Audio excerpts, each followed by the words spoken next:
TIFU by spending so much money on phone games, I'm in unescapable debt. Over a series of a few months I have spent 8 grand and I'm 6,000 in debt. It's an addiction like a drug to me to have the cool things in these games like Clash of Clans and Pokemon Go. If I start paying, I've made a catastrophic mistake with my phone game spending, and it's led me into a financial nightmare. Over the course of several months, I've lost track of my spending, racking up an astonishing $8,000 tab. Unfortunately, I'm now facing a staggering debt of $6,000.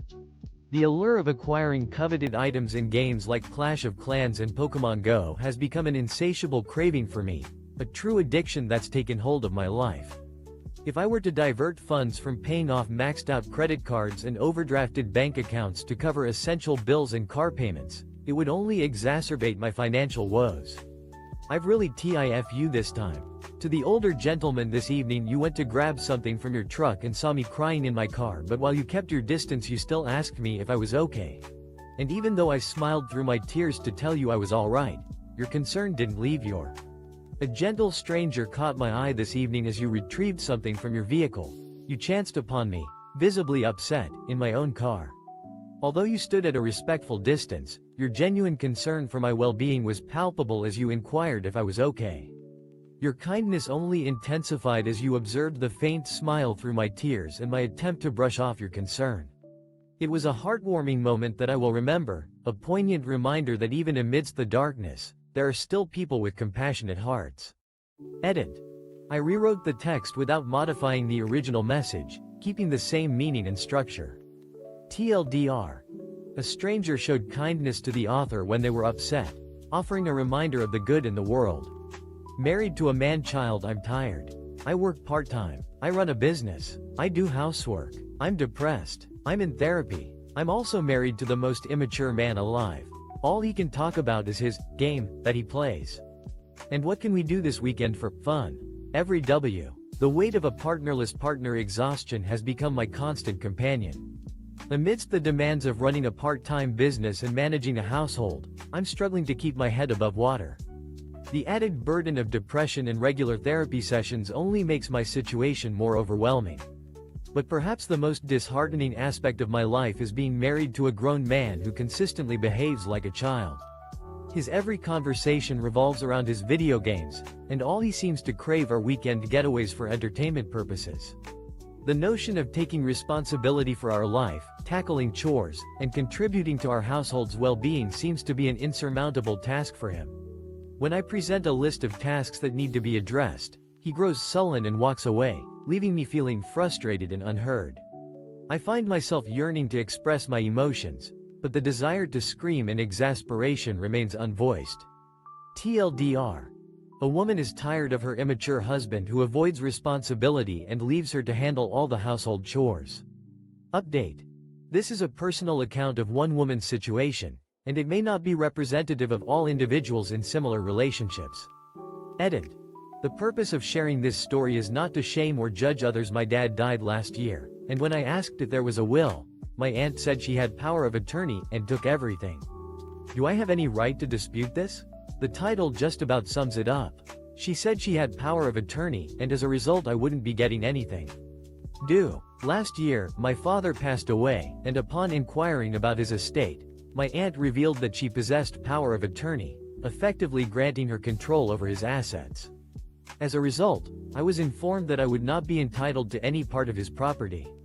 My aunt's claim of having power of attorney appears to have been the determining factor in her decision to take control of my father's belongings. I'm left wondering if there's any basis for disputing her actions, given that it seems my father had not established a will or any other arrangement for handling his affairs after his passing. TLDR. The situation is as follows. My father passed away, my aunt claims power of attorney, and I'm left with nothing. Our wonderful lawyer has sent the Psycho Hose Beast's lawyer a cease and desist letter, informing them both that PHB has no legal claim to our house and that any further communication is to go through him.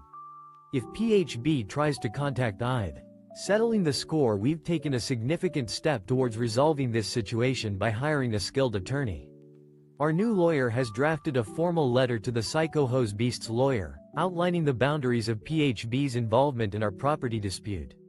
This letter is a clear declaration that PHB has no legitimate claim to our home and that any future interactions must go through our lawyer. The letter serves as a firm warning to PHB that any further attempts to contact us will be met with the swift issuance of a restraining order. We're confident that this decisive measure will put an end to their harassment and intimidation. As I glance at the letter, I can't help but feel a sense of triumph. It's a clever move, and I think it's only fitting to frame it and display it proudly. It's a testament to our determination and strategic approach in dealing with this challenging situation. We're playing a game of strategy, and we're determined to come out on top. Bring it on, because we're ready for whatever PHB throws our way. If you smoke in your car while a child is in it, you're a ratchet ass piece of shit. I'm so tired of seeing people smoking cigarettes in cars with kids in them. This is the 21st century, grow the fuck up. If you can't wait till you get home or stop somewhere, without subjectee. It's appalling to witness grown individuals engaging in reckless behavior in the presence of their children. In this day and age, it's utterly inexcusable to expose minors to cigarette smoke while driving. One cannot help but be exhausted by the sheer ignorance of people who insist on smoking in vehicles with kids inside. It's a fundamental aspect of parenthood to prioritize the well-being and health of your children. If you're unable to delay your smoking until you reach a safe location, there are alternatives available, such as nicotine patches or gum. The scientific consensus is clear. Secondhand smoke poses significant health risks to children. By choosing to smoke in the car, you're not only putting your child's health at risk but also subjecting them to the negative example of your own habits. It's a despicable display of irresponsibility that needs to be called out for what it is. He took my last name. She hated that sew on our wedding quilt. She addressed it with his old, maiden name. Good thing I can sew. I fixed that for you, you bitter ass hag. And amp. I'll use this as a prime example when you come bitchin' to us that we spend the holidays with my fam. He adopted my family name, something she deeply resented. She chose to address the issue by incorporating his birth name into our wedding quilt. Fortunately, I possess sewing skills. I made the necessary adjustments to rectify this issue for you, and I must say, it's a small price for the happiness you've been lacking.